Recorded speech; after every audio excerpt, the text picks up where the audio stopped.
regular visitors, welcome back. We got a treat in for you today. If you're new to our series, we interview technology sales, CROs, CEOs, marketing, channel executives, all intended to help you learn more, sell more, and really raise the bar on how you engage your relationships inside and outside the organization. As I mentioned, I'm David Nour. I'm not Randy Seidel. I do sleep at a really nice hotels periodically, but Randy's off site today with shoddy internet access at best.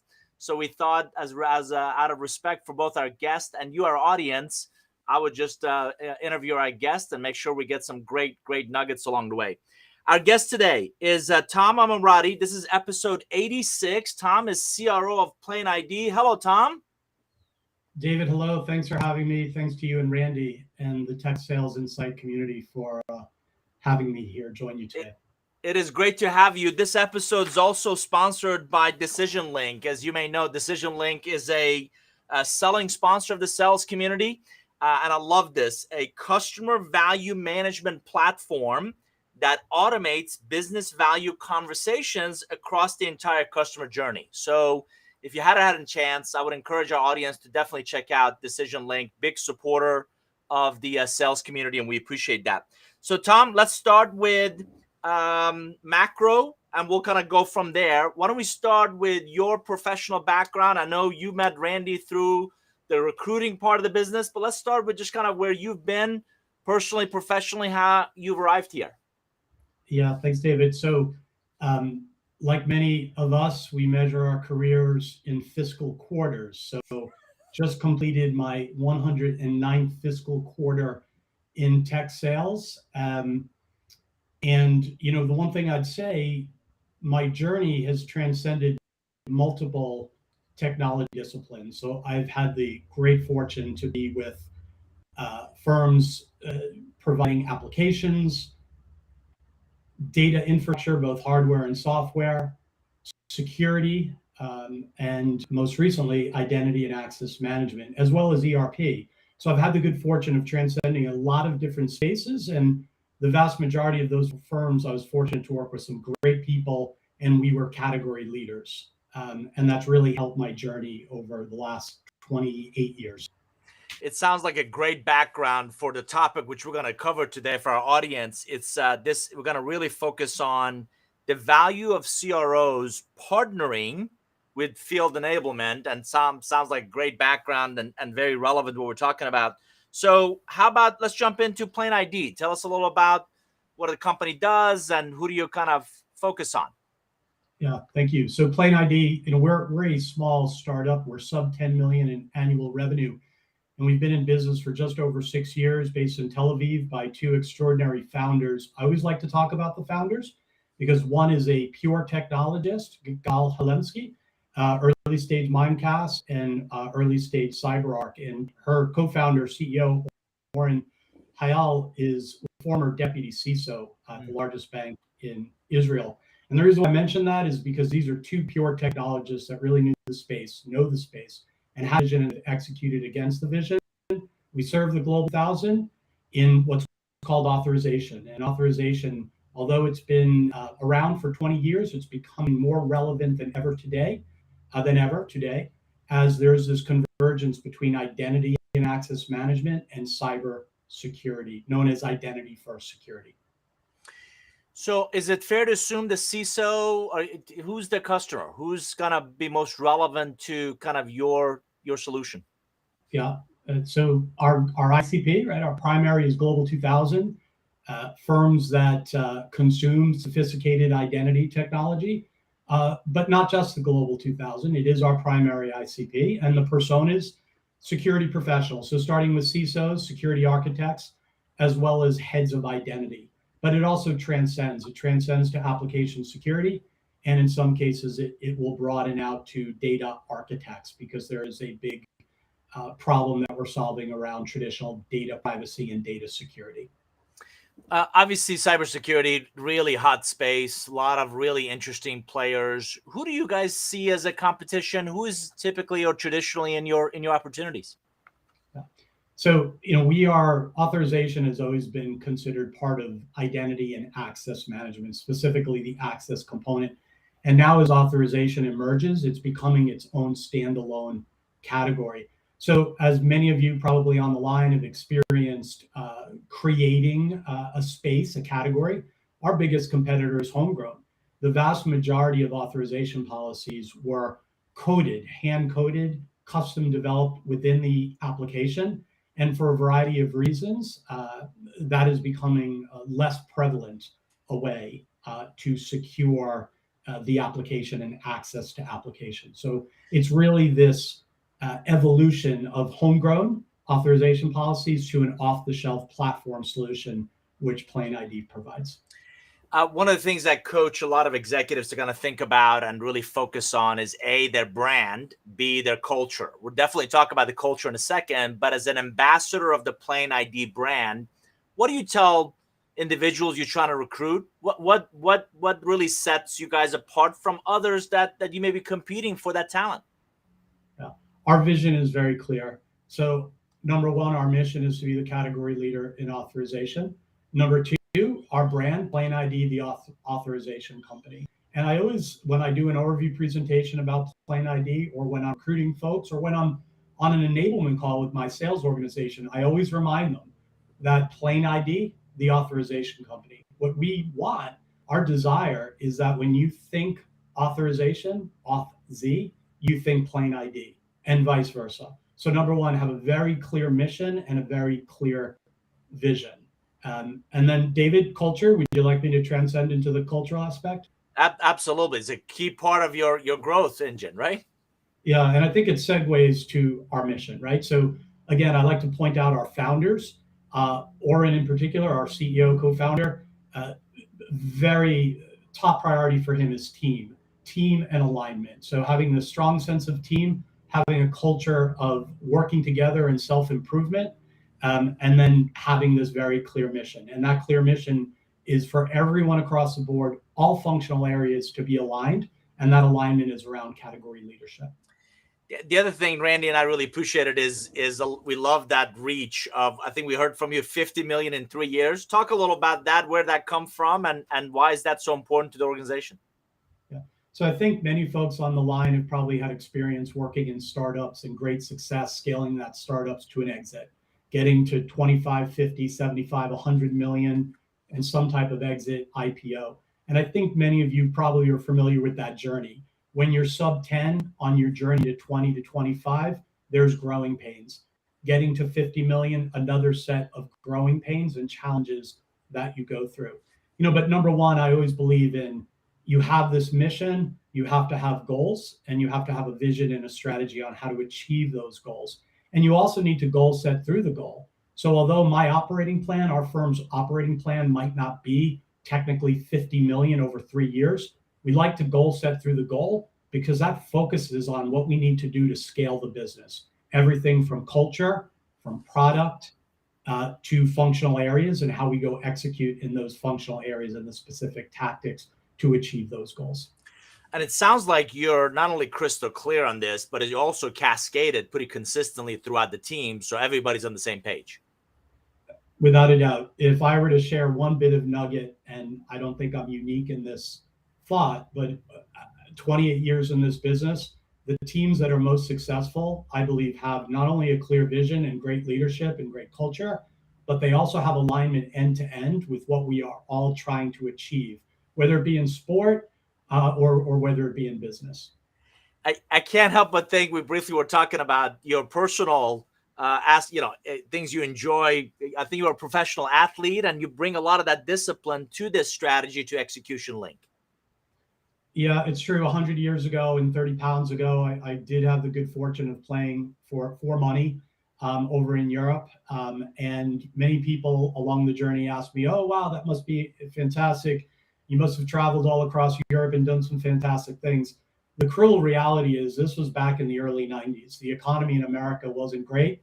And there wasn't a lot of jobs here in America, particularly around the sport that I played. So I went over to Europe. It was hard work. And what I learned most from that experience were the gentlemen, the coaches, the older folks who became my mentors, that taught me how to be a professional. That taught me that you could never take anything for granted every day. And you have to just simply work hard mentally and physically. And when I came back to the States and I started to get a job, it was just an easy transition into sales because those same things that I learned were very much aligned with what we do in the business world. I was very fortunate to have some great mentors that taught me how to be a great sales professional. And then I had great mentors that taught me how to strive for being a great sales leader. And then I had great executive mentors that I'm still trying to emulate and become a great executive. So to me, that's really the lesson that I learned out of life and this concept of self-improvement. Fantastic. I know a lot of CROs that really like recruiting athletes and maybe even so those that have served in the military because of that discipline, because of the consistency with which they show up and kind of do the job. For our audience, if you just joined us, you're listening to Tom Ammirati, the CRO of PlainID, and we're going to talk about a topic that I think is increasingly gaining more awareness within broader organizations. And because it's an evolving role, I'm not sure everybody knows how to most effectively benefit from it, which we're talking about really partnering with field enablement, partnering with those that really bolster the success of the sales organization. Talk about, Tom, key points that are really important to you. And I want to encourage the audience to jump in with your questions, examples, and comments as Tom goes through these. So let's start with number one. You talk about driving consistently that go-to-market strategy. Yeah. So I think that when you're a CRO and you think more broadly than just delivering your sales number, you need to be thinking about what is your vision and what is your mission, what is your vision on how you achieve that mission, and then what's your strategy to do it. So as you create a go-to-market strategy, I've always found that the best partners are the folks that run enablement, because they can really help you drive that go-to-market strategy. And they can help you drive that go-to-market strategy by being that bridge, the liaison between your field sales organization, SDRs, pre-sales, sales, even post-sales. So being the bridge between your field sales to marketing and, most importantly, product. So helping that bi-directional knowledge of what we're seeing and hearing in the field back to the product team. So number one, go-to-market enablement can absolutely help drive your go-to-market initiatives.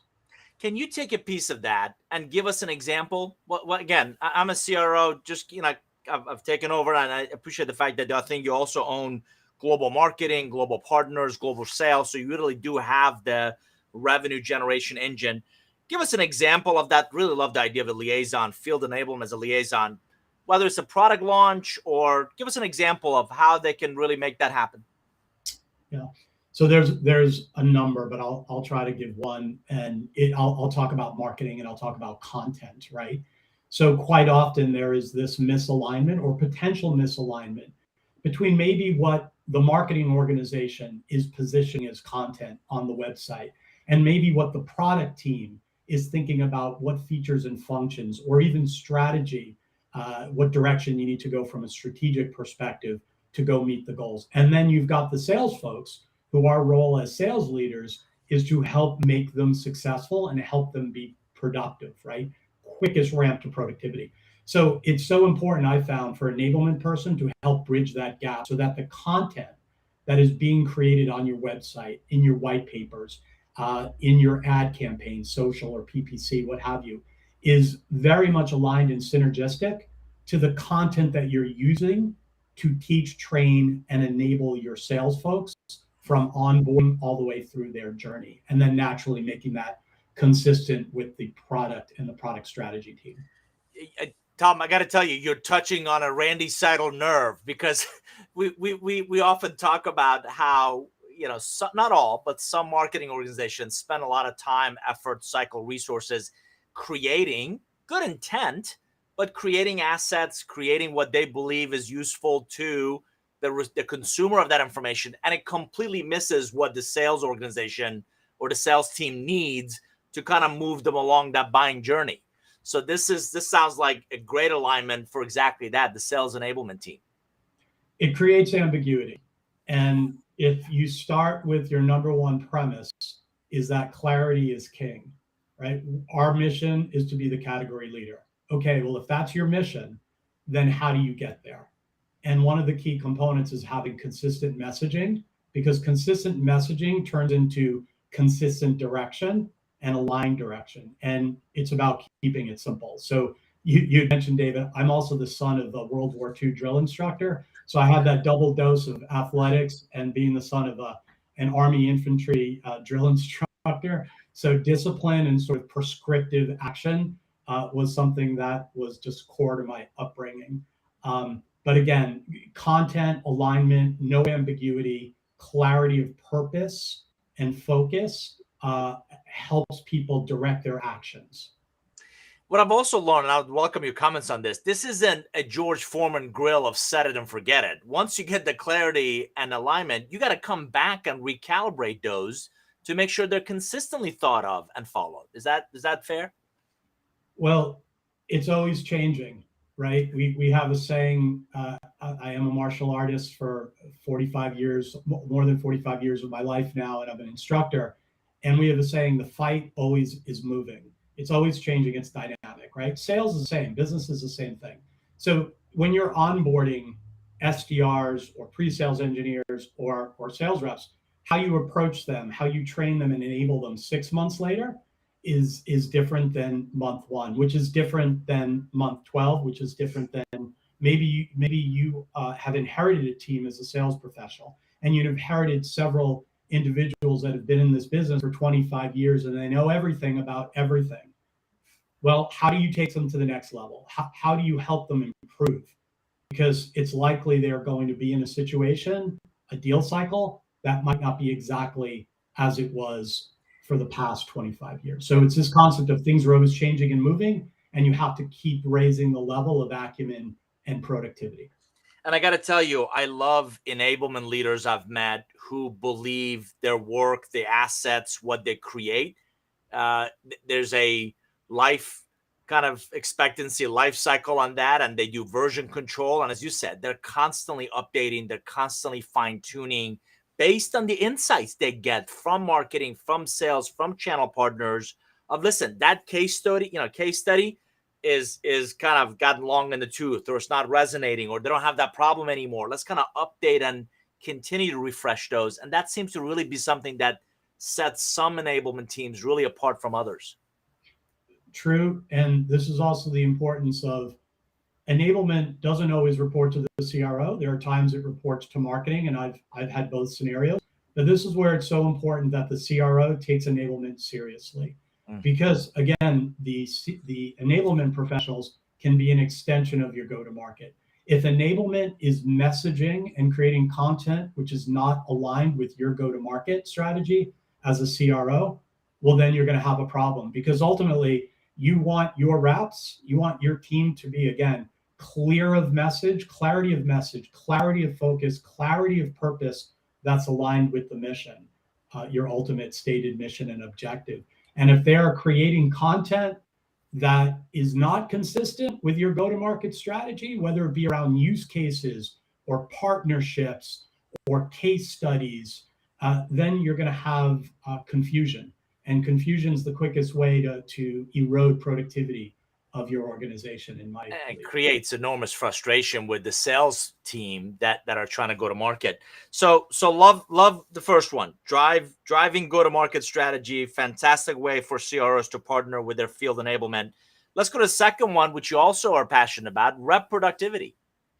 Yeah, so rep productivity, there's multiple ways to assess the value, right? So when you're presenting to investors or the board, they want to see how fast your reps close the first deal, how quick it is for them to build pipeline, how long does it take for them to quote unquote be productive, i.e. reaching plan, whether they're on board for a year, on board for 6 months, right? So there's number one, the investor component of rep productivity.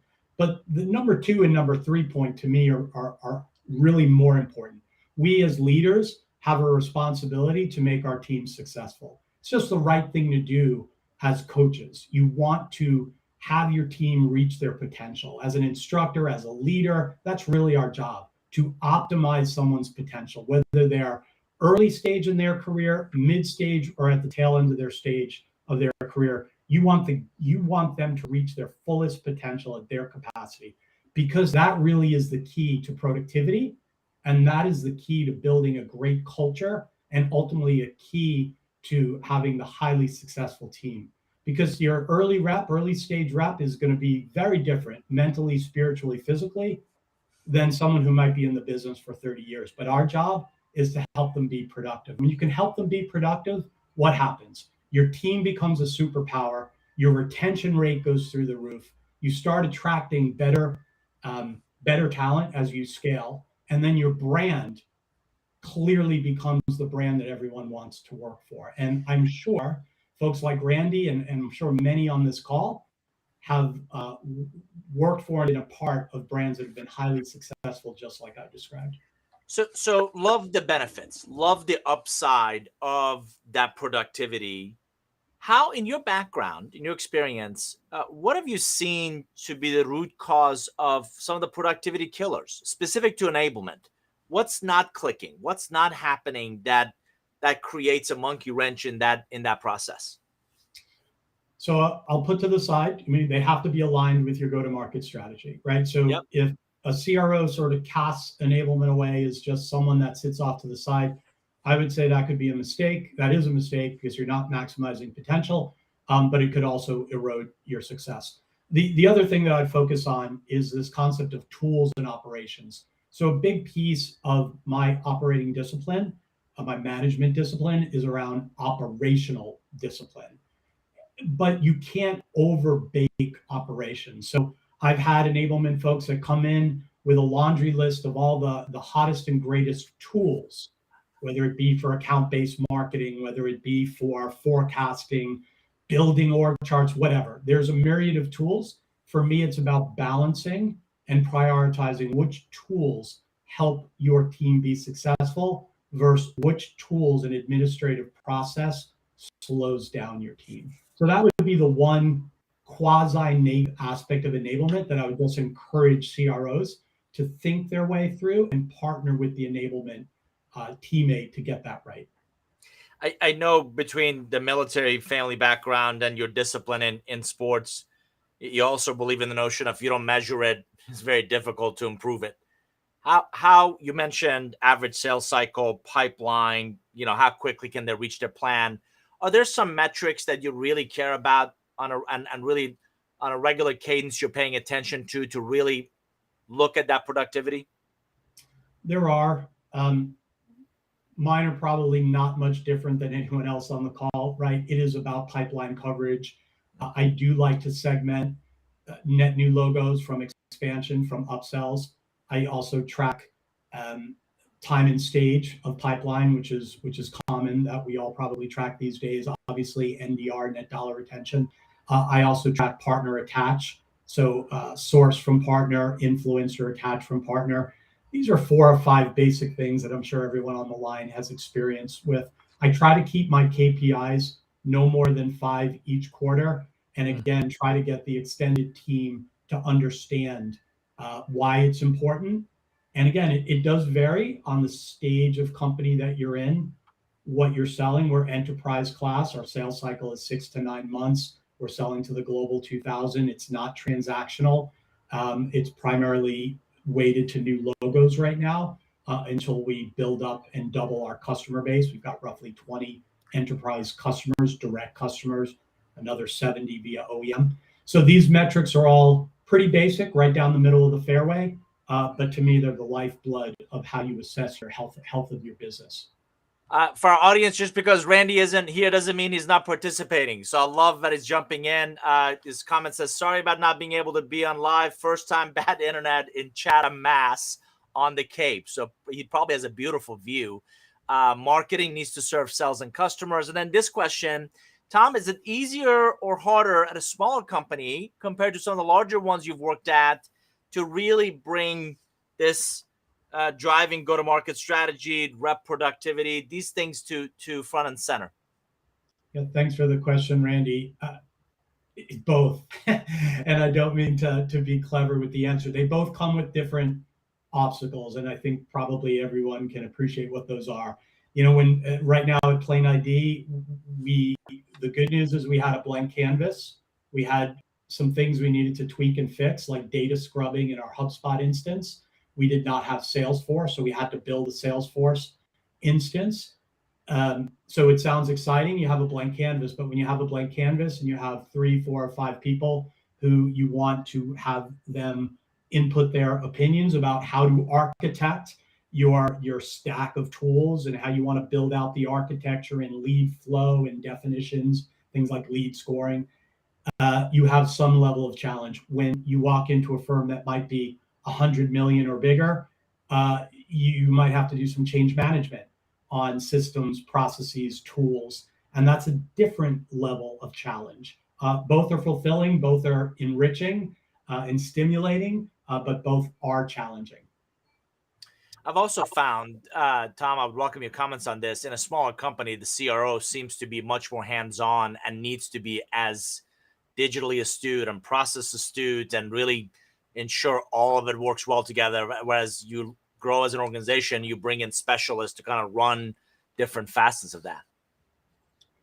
Without a doubt. I run all things go to market.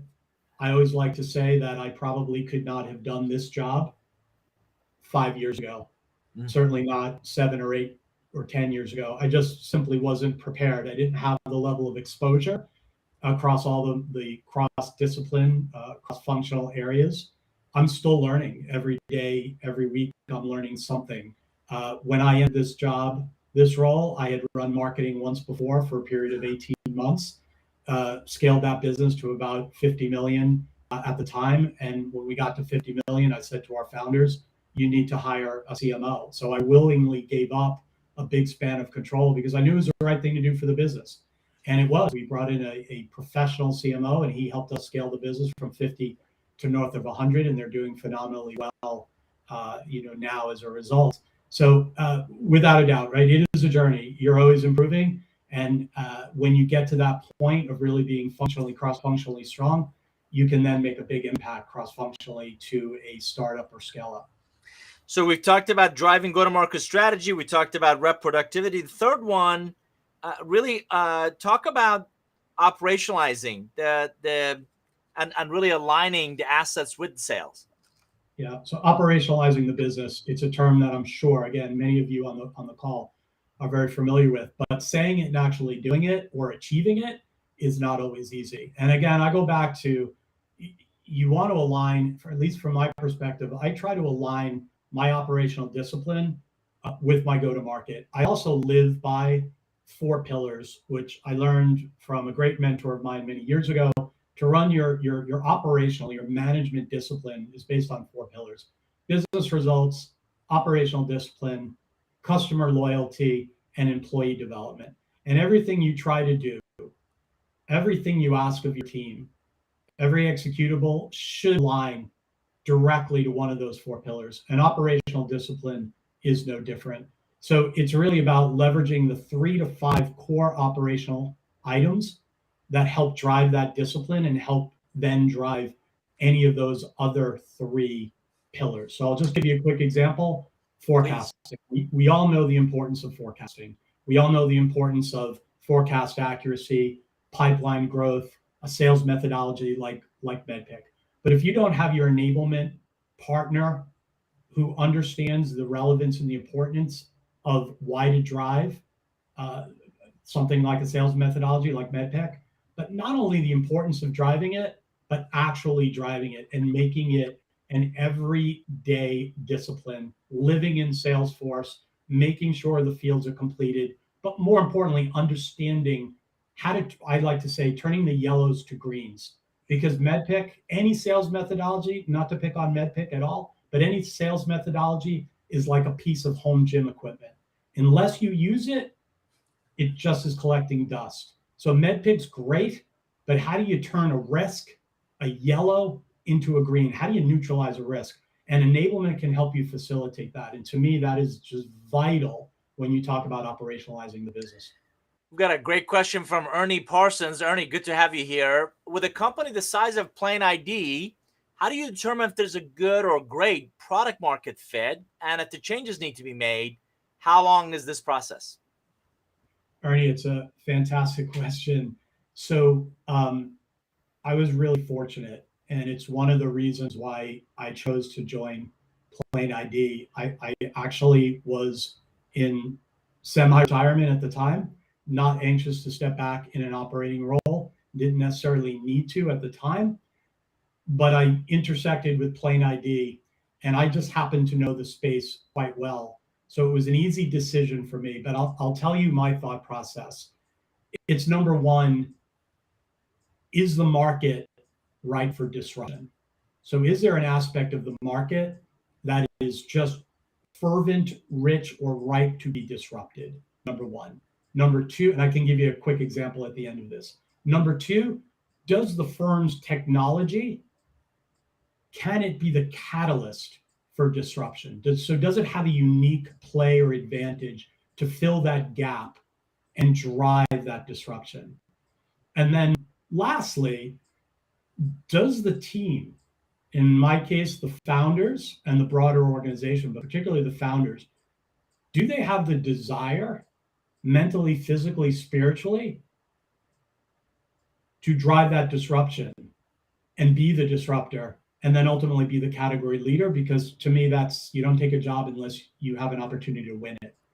And it was easy for me to see quickly that PlainID had all three of those things, because I do come from space and I know the space quite intimately, and it all just lined up for me perfectly.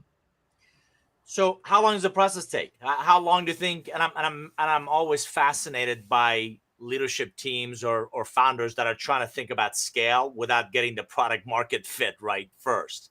So how long should that product market fit take? So in PlainID's case, they were building this platform for the better part of 6 years, but they had a vision, and it's really about market adoption, right? So right now, in our particular case, authorization is beginning to reawaken and reemerge. Authorization has been around for 20 years, right? But now it's becoming relevant because of the digital age that is impacting our personal and our computing world. Think of mainframe to client server to the internet, to the cloud, to digital and mobile. All of these sub pillars of technology computing has really changed our personal and professional lives. The digital age is the latest to really disrupt how we live, how we work.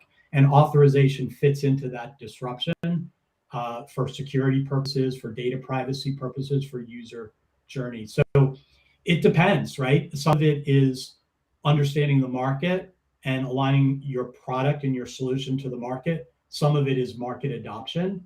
And what I can say is, in the time I've been here, started working with these folks informally in the fall, winter, joined officially January. In those 6 to 9 months, you can see all the telltale signs, all the signals and symbols of market evolution and traction, and our initial perception as a de facto leader and standard setter for authorization. So I was fascinated by, you have a guide around how to connect the vision with the strategy, with the goals, and you really emphasize the critical nature of goal setting. Talk about that as a second. It seems like to be your guiding light or your lighthouse into, here's where we're going, here's how we're going to get there, and obviously kind of bringing the vision to reality. Yeah, so just because of my background in athletics and what have you, I'm just a really big believer in, you have to take stock and assessment of your current state. And then you have to have a vision of what you want your desired state to look and feel like. So you might be a sales rep, and you might be a sales rep that's been in a territory for 3 years, and you've made $1 million every year. You're the best reps known to man. No one can teach you anything. I probably thought I was that back in my 30s. Not that I was anywhere close to that, but I probably thought that, right? And we've probably all led people who have that mindset. So how do you get that individual to raise their game and get inspired and get motivated and fulfilled to go to the next level of their journey? Well, so maybe you have to encourage that individual to see a bigger vision and set bigger goals. So it starts with having a vision. And then you have to have a strategy of how you go get there. Maybe a strategy could be that I'm going to win every big FinServ account in my territory. Or maybe it's going to be that I'm going to leverage partners better and different than I ever did before in my territory, because those partners can now help me triple my business. So you have to have a strategy. You need to think through a strategy. And then, of course, you need measurable goals.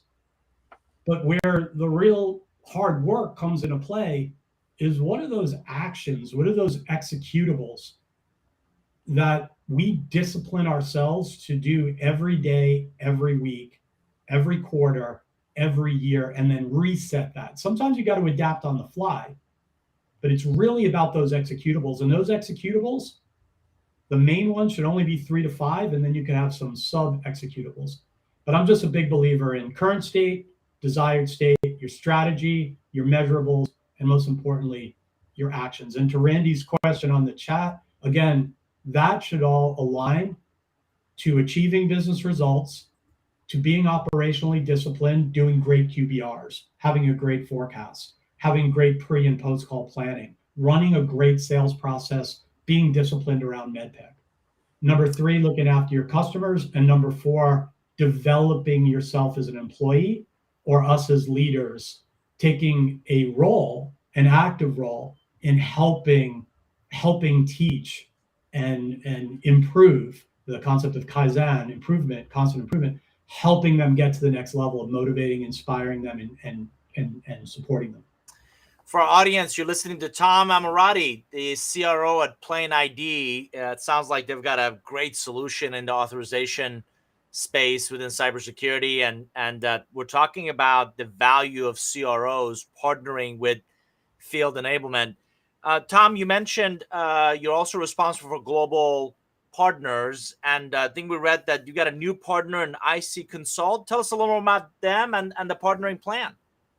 So we're very fortunate to partner with IC Consult. They're based in Central Europe initially, and our European team had a pre-existing relationship, and they recognize this emergence of authorization. So they're a cyber and identity and access management implementer, integrator, reseller. They've got great thought leadership. They've got a great set of thought leaders and technicians, technologists within their org.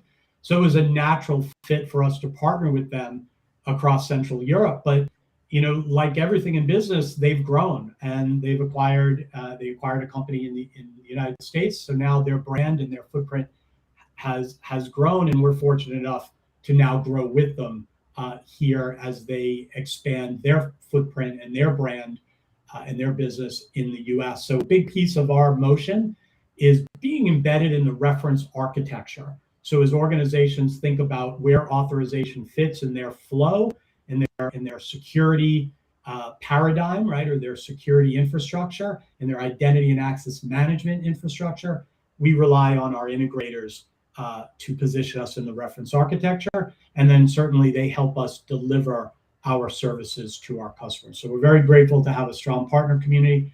Really fortunate to be working with IC Consult.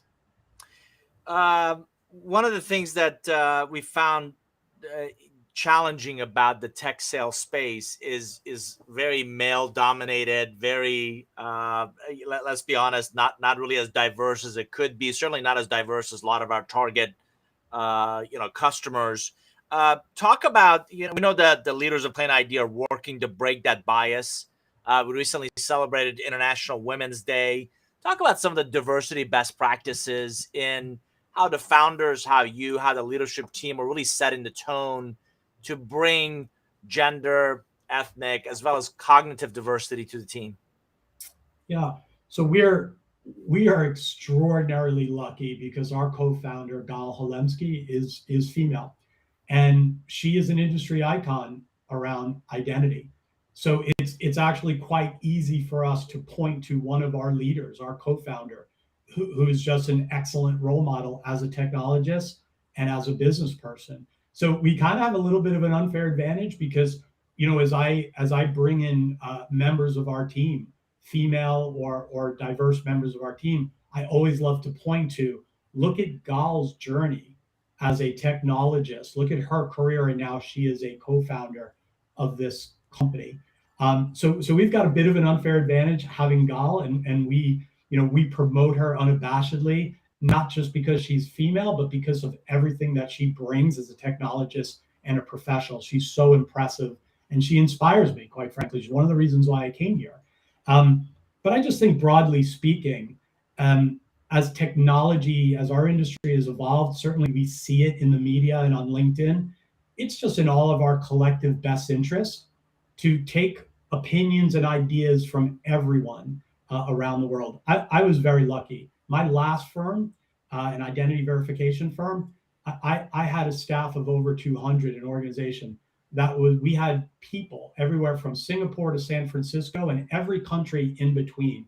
And the vast majority of our revenue was not just America's based, it was based outside of the US. And I think that's a big component, is balancing out your revenue stream, because it not only breeds diversity and inclusion, but it also makes your business more resilient, because we know geographically, economically, one sector could be outperforming another for a variety of reasons. So I'm just a big believer in it. I think it's healthy for culture, it's healthy for business, and on a humanistic perspective, it's more than healthy to get other opinions, geographically, geopolitically, ethnically, et cetera, gender-wise. Are you proactively looking for diversified candidates? I think you're also recruiting SDRs, and maybe talk a little about how do you proactively go look for that diverse candidate base?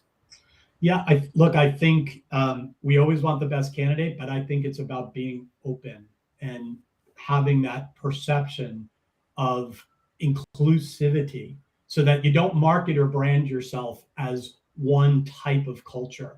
And you really just sort of open your arms up and you keep an open, broad mind. And I think as leaders, it's not about talking about it, it's just about doing it.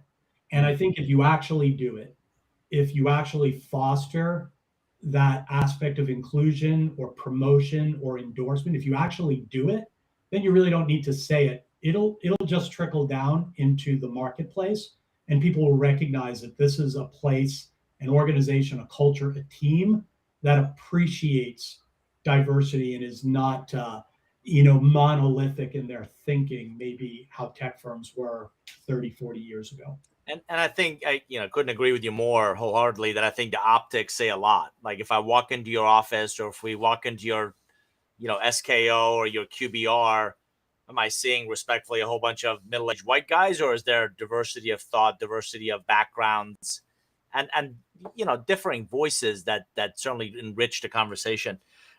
Let's talk about I love, again, Randy and I chuckle about this, that in some ways we're old school, and when we were, whether frontline contributing or managing or leading a team, sales and sales leadership wasn't in some ways what it is today. So talk about, RevOps wasn't a thing back then. So talk about future of sales. Tom, what do you anticipate kind of the role going? You've got a front row seat to seeing that the sales role, the sales leadership role evolve. What do you anticipate that going? What do you think is going to happen to the role position, in the post-pandemic era? So there's several things. I think we all know that selling has evolved due to the pandemic, the ability or inability to be face-to-face as much as we used to be, developing those relationships, driving a sales process expeditiously when you get to have face-to-face meetings. We've all probably lived through the evolution in the old days where you could drive a relationship to get a transaction over the line. Now sourcing bifurcates sourcing from the business owner. So now sourcing will negotiate, and that extends your negotiation process. So we've lived through some changes. I think the future of selling, well, I can tell you what I hope it doesn't evolve to. I hope we don't lose the value of the basics. I hope we don't lose the value of selling value. I hope we don't lose the value of developing relationships and the value of not only delivering great solutions, but also being there for our customers.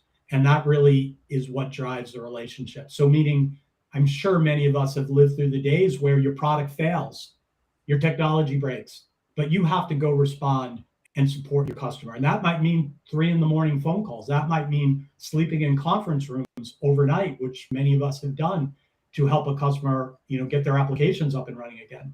So what I hope sales doesn't evolve to is losing some of those basic tenets of driving business and personal value, because people do continue to buy from people, and I hope it doesn't evolve into anything less than that. And then, David, I'll pause, but before I do, I would also say I also hope it doesn't become so operationalized, like forecasting.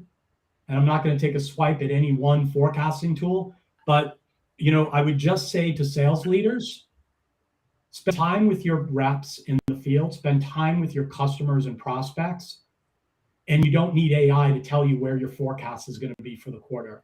I'll just end this thought by saying the gentleman that I still look up to, and I won't mention any names, but some of the most successful executives in our business would still travel 350 days a year.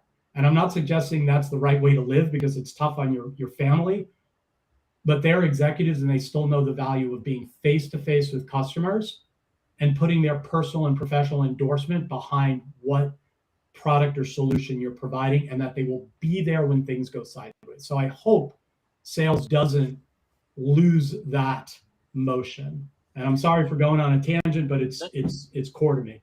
Sage advice, to be sure. The fundamentals are going to continue to be critical in the success of, I think, every sales professional, manager, and certainly leaders. Randy's got a great point. I want to encourage our audience. If you have questions, comments, Tom's got some great, rich background. I often refer to leaders like Tom. They didn't paint on the gray hair. So they've got some great insights from where they've been, what they've done. And would love to have the audience jump in with questions, comments on this journey. So you brought up value selling. Talk about the importance of value selling these days, and what would you tell a CFO in 30 seconds in an elevator? So you put me on the spot on 30 seconds. Thank you for that. I would say that 30 seconds, look, authorization is a space you might not be aware of, Mr. CFO or CEO, but what it can do is it can help you transcend your user journeys. So you can acquire and retain more of your customers, number one. Number two, it can drive greater security resiliency and prevent potential risk. And lastly, specifically around data security and data privacy. So three really high macro levels that can have both a positive impact to your business and help protect against a negative impact to your business. And happy to take you or your team through that. That's how I would position 30 seconds. Love that, right? If the CRO can't do it, you can't have any expectation of the rest of the team to be able to come through. Love that. So again, Tim Page, good to see you. Glad you're jumping in. Thanks for that. Amen on forecasting. Get with your customers. They will see you. Might be at a restaurant or cafe, but they will meet. And I couldn't agree more. I think there's a pent-up demand from the last 2.5 years of reconnecting one-on-one with those that we perceive great value from, and your existing customers are a great place to start, and certainly prospects you've nurtured over time. Are you traveling? Are you finding customers are willing to see you and your team in person? They are. Certainly many customers, as I'm sure many know, they have their own restrictions about being in an office and availability. But yes, and to Tim, thank you, Tim, for your comment. And to Tim's point, it might be at a restaurant or a cafe because it's easier for them to get out versus going through the protocols. But David, I did just want to mention, you'd asked about value selling. I just want to make a quick comment. Look, we all know on this line, value selling has been around for a while. It's not always easy to derive the quote unquote business value. Early this morning, I was having this conversation with my sales org. Look, it's top down, it's bottoms up, right? We can all probably talk about the value or potential devalue if you have a security breach, but it's about understanding the technical value as well as how it links to the business value. And to Tim's point, it's about getting in front of a customer and developing a champion and a coach. Again, basics. What is a champion? What is a coach? What's not a champion? What is not a coach? What does a coach or a champion really do, and what are the differences? These are old school basic items that have been lost, it seems, along the journey over the last 10 or 15 years, that people sort of blush by the importance of nurturing a champion and getting in information and testing that champion, because that will give you basic elements around the value orientation of what your solution can bring. And I just want to call out Tim again, because that rarely happens in a conference room. That typically happens over lunch dinner, breakfast, or what have you. Some of our audience know I'm originally from the Middle East, and in other parts of the world, it's never about a meal. It's always about a chance to connect and engage and look them in the eye and shake their hands. And suddenly coffees and lunches and dinners and those things are hip again, because we can reconnect and re-engage in a really personal, meaningful level. Let's talk about, you brought up operationalizing, you brought up the discipline and consistency. I do want to touch up on sales ops and rev ops. So talk about whether you have those in your organization, and really the tools. I couldn't agree with you more. Don't over tool it, but what are some of the fundamental or foundational tools you use at PlainID to ensure that operational consistency, to ensure the time in those stages, and really are measuring the right data points to help us optimize what we do and how we do it? Yeah, so David, it's actually ironic and it's a great coincidence. So Sean Foster, great to see your name pop up, and so perfect timing. Sean and I were teammates at Symantec. Sean's had an extraordinary career as a CRO, and Sean and I come out of the same school of mentorship from guys by the name of Brett Shirk and Bill Welch, who really taught us how to be great leaders and how to operationalize the business. So Sean, it's great seeing your name. What I'm saying, Sean could be saying possibly more eloquently than I. But the one thing, and Sean would resonate with this, what we learned is there was always a great lieutenant. And Brett Shirk, if anyone knows, Brett was one of my mentors, and I love him dearly as a human and as a professional. He had a lieutenant named Marianne Horan, and Marianne was her role. I don't even remember what her title, but she was this conduit between finance, legal, sales ops, and the sales team. And she was probably the single most instrumental person this was at Veritas and Symantec specifically, when Sean and I were teammates at Symantec. She was so instrumental, the most instrumental person that drove our deals, specifically our new logos. And she was the driver and the partner with Brett, who ran sales in the East. It was roughly $1 billion business for us at Symantec. She helped drive all the operational cadence. So what it taught folks like myself and Sean and all the other great leaders that came out of those days at Symantec was the importance of having a great rev ops and sales ops person, the importance of driving that discipline and making it core to how you run your business, and really not taking any shortcuts, right? And my gut, which Sean would attest, that's a big reason why Sean and I have been successful, and Brett was successful, and Bill Welch, who had a great career at Zscaler and at Duo, to name a few, just to name drop for Mr. Bill Welch. It's been the driver, I think, for many of our success. PlainID also, thank you for that. PlainID raised a $75 million Series C led by Insight Partners. Obviously, Insight is well known, well respected. How's it going? What is it like to work with some really sharp folks as Insight? Tell us a little about your board interactions. Yeah, so our entire board is fantastic. Just last week, I was invited to be at the annual investor conference of one of our early investors, Capri. And just interfacing with advisors and their investors was extraordinary. You just glean so much from them, people, their network of executives, very experienced. You just listen and learn. Insight is extraordinary. So both Insight are our lead investors, but Insight's extraordinary. Like many investors, they have centers of excellence. They've got centers of excellence around operations, around marketing, around sales, around partnerships. And they are tireless with their time. So they'll make themselves available at any point. They balance this. They sort of balance being very hands-on and being more of a guidance, right, or a guider in your business. And they're also extraordinary when you run into jams and you're asking questions like, how should I benchmark salary for a particular role? What's our compensation benchmarks?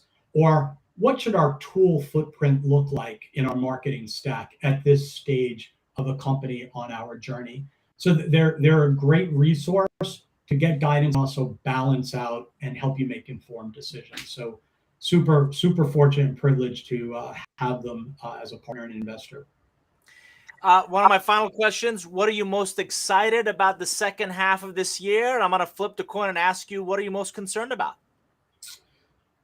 So we started this year, as I said to the investors and the founders, I said, look, there's a lot of building we need to do. Our mantra for year one, or my year one, is learn. And it's not just for me, it's for the organization. Learn, build, lead, and execute. So there's a lot of things we need to learn. Our marketplace, our competition, we need to learn about each other. We need to build a team. We're hiring a bunch of people. We went from, 30 folks to over 100 globally for the organizations. We need to build a team. We need to build processes. We need to build our strategy. We need to lead. So we got to go out in the marketplace and be the thought leaders and build this category and set the bar for the competition. But now we have to go execute. So I knew that we would be a second half of the year pipeline or business, and we're exactly where we want to be. We've built the ecosystem of partnerships. We've gotten a level one around our operational discipline. We're in the game in terms of business results against our operating plan. But now we have a pretty big pipeline that we have to go execute against. So I'm excited because now we're back to that old school. We got to go earn it. We got to go win it. We got to go get in front of customers. We got to go execute on deals. That's exciting, right? Every sales professional loves that. What concerns me is that we got to go execute on deals, right? So we got to go make it happen. And we're also staring to some degree the uncertainty of the economy. And look, we're a small firm. And I know there's probably a bunch of people on this phone who are probably competing for budget with each other. And, if Oracle or SAP or ForgeRock or Okta, if they have, or CyberArk, if they have a big project, that's Q4, Zscaler, they've got a big project in Q4, who's going to get that budget, them or me? Is a good chance that it's going to be them because they're bigger. They might have better relationships. Their project might be a higher priority. So that's what keeps me up at night. But I'm happy to be here. I'm grateful for the opportunity. And again, David, thank you to Randy for having me. My pleasure. Our pleasure. Again, for our audience, you've been listening to Tom Ammirati. Great insights from a battle-tested CRO who is leading PlainID on. And today's topic was really fascinating in how CROs can partner with field enablement and really drive go-to-market strategy, really drive really sales team productivity, and really operationalize the business. So I want to, again, Randy was stuck at the Cape with limited internet access, so he couldn't join us. But Tom, I want to thank you for joining us for this episode 86. For our audience, the sponsor for this episode with Decision Link, highly encourage you to check out their customer value management platform. Fascinating look at really automating business value and really the conversations across the entire customer journey. Next week, we have Frank Palumbo, CRO of Pensando, is going to join us. They recently sold to AMD. And we're going to talk a lot about his long-term Cisco executive. We're going to talk a lot about keeping it real while you always learn. So I hope you'll come back. The sponsor next week is AGI, another great partner of the sales community. So on behalf of Randy, Tucker behind the scenes, thanks for all that you do. Thanks for joining us. Please make sure you join salescommunity.com. I think we still got a free option to go check it out. It's a great community to learn, a lot of great conversations. Randy's there every day. I'm there every day. We're also posting, it might be old school, but a lot of great series there. So come join us and we'll see you next time. Thanks, everybody. Take care. Make it a great week. All the best. See ya. Thank you.